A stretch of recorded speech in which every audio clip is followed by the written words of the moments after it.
Hello. How's it going?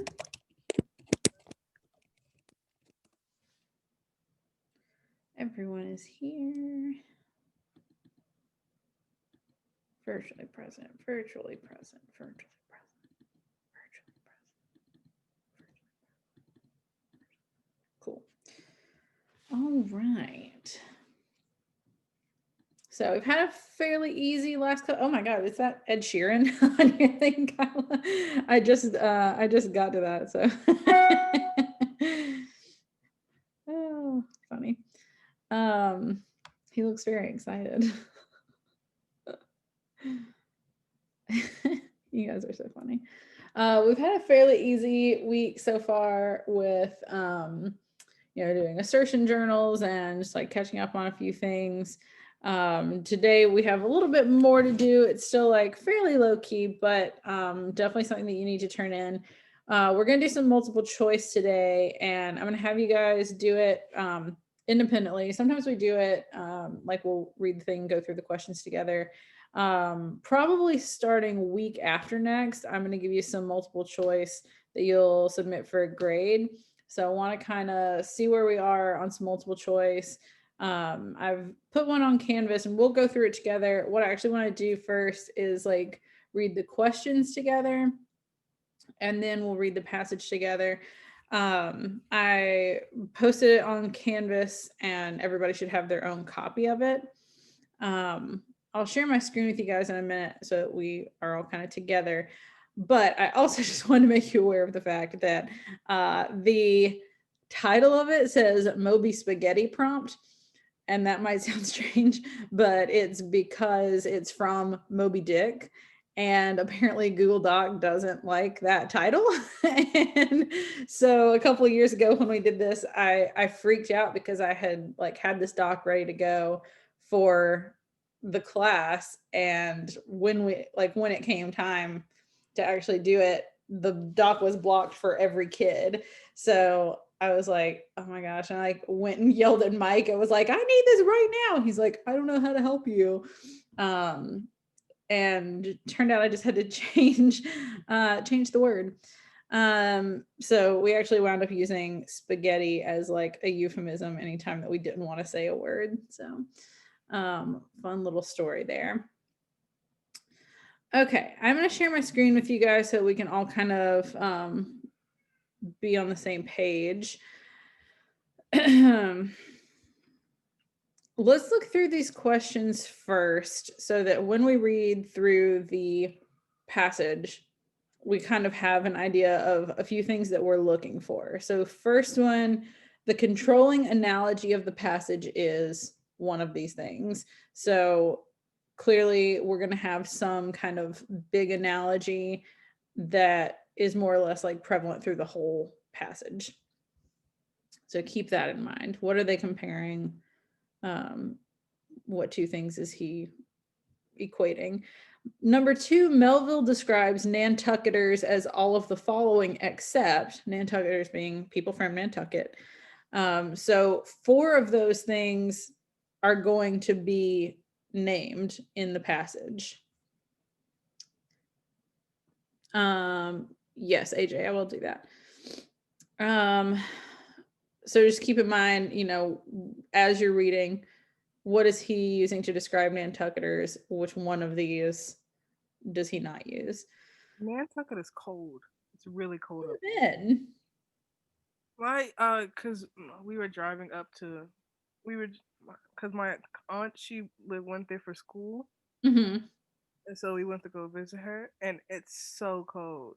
Dang, I would Even in the think I'd be able to make it. Even in the summer, is that what you said? yeah, Oh dang, I wouldn't be able to handle it. Um, but I would imagine a lot. I haven't read a lot of Melville. I've never read Moby Dick. It's very long, and I don't think it would be very interesting. Um, even though it's supposedly like one of the greatest the things of all time, whatever. Um, but like being out on the sea, like near Nantucket, would be so cold.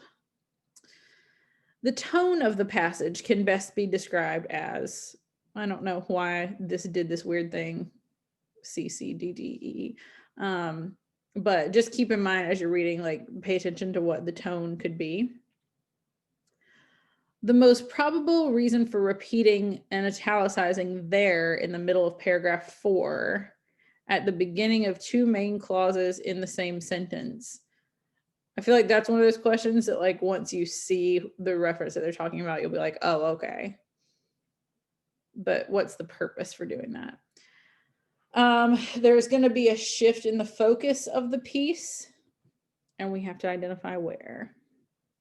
The first paragraph contains an extended example of, so keep that in mind as we start reading, which of these 5 things: parallel structure, anecdote, periodic sentence, generalization, or argument. Number 5, Melville retells the Native American legend of how the island was settled in order to do what? Number 8, the development of paragraph 3 is structured around. That's going to be one of these things that's kind of the focus of paragraph 3.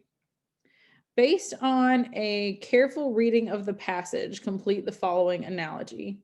Nantucket is to Illinois as what is to what? That's a really good multiple choice question. Like, that's definitely that takes some critical thinking.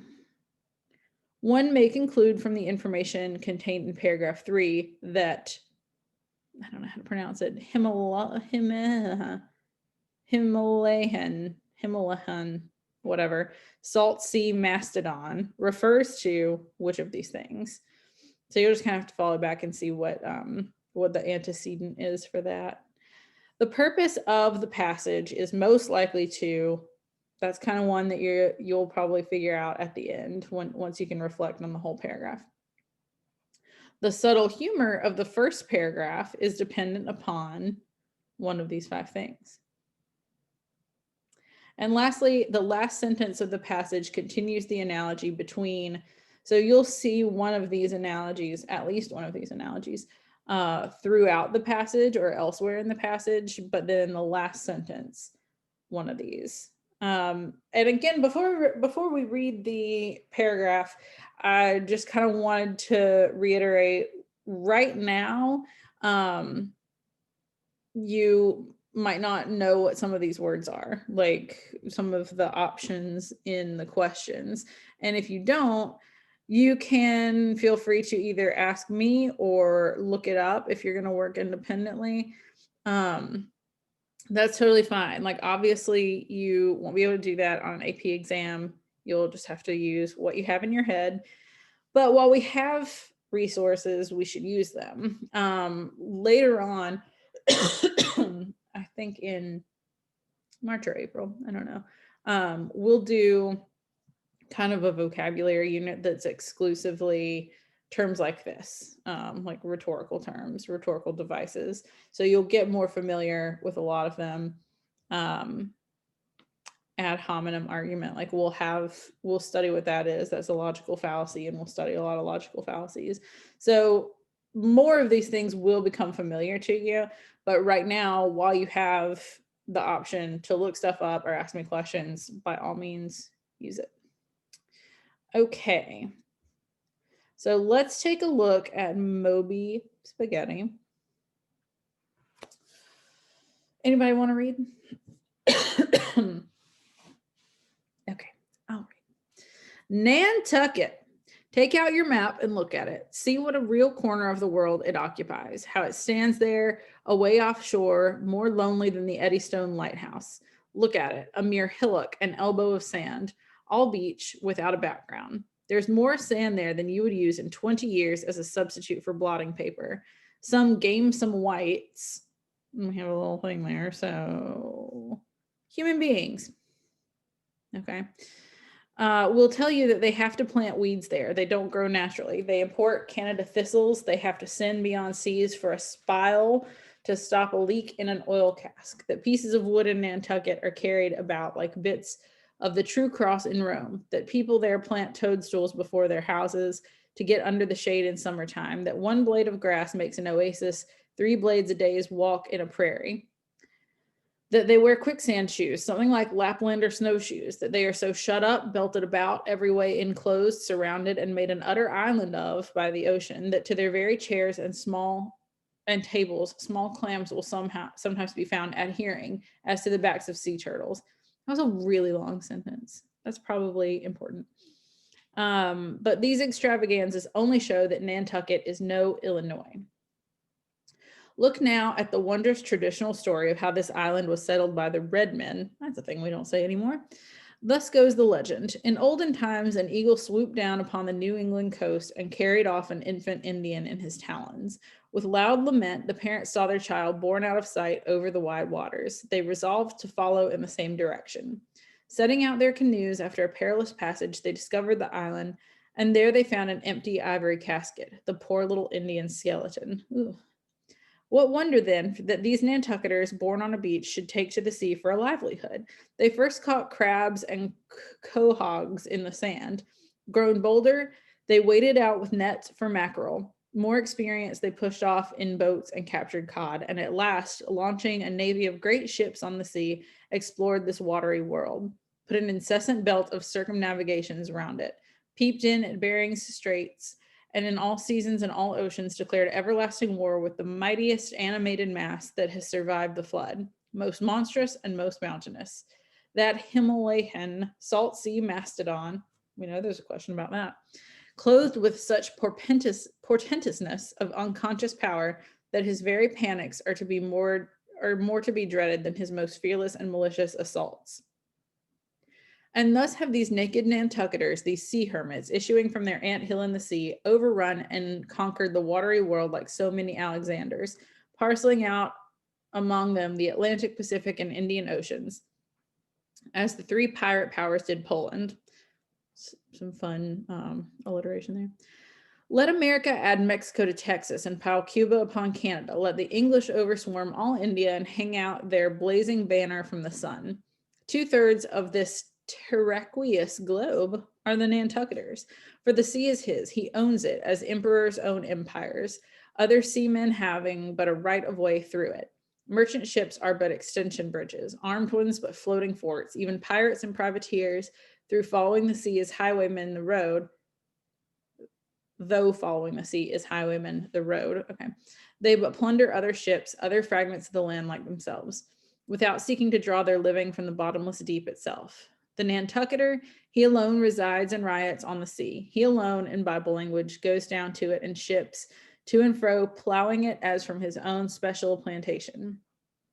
There is his home. There is his business, which a Noah's flood would not interrupt, though it overwhelmed all the millions in China. He lives on the sea as prairie dogs in the prairie. He hides among the waves. He climbs them as mountain goats climb the Alps.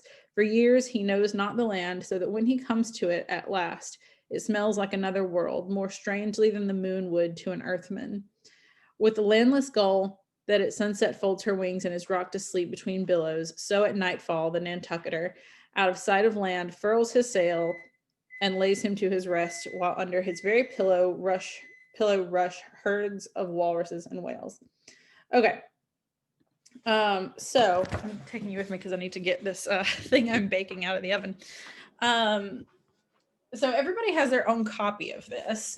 And if you notice on Canvas, it's due tomorrow at class time. I want to make sure that you guys have time. Oh, that's pretty good. Huh? What are you making? Oh, I'm baking this chocolate hazelnut tart. It looks a little overdone, but it'll be fine. So everybody has their own copy, and you can either highlight your answers or you can bold them. However you want to do that is fine. But you do need to have this done before class time tomorrow. What was I about to say? I don't know. I think that's it. Do you have any questions about it? Okay, cool. If you want to leave and work independently, you can do that. If you want to stay so that you can ask questions, that's fine also. And AJ, I will share a copy with you, but just make sure that you make your own copy so that you can Yes. edit it.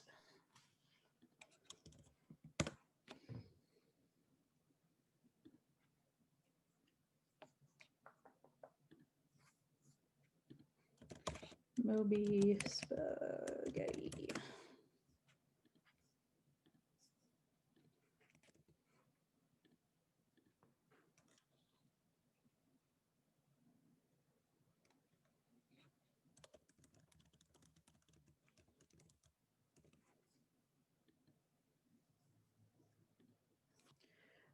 All right, I just sent that to you, so you should get that momentarily.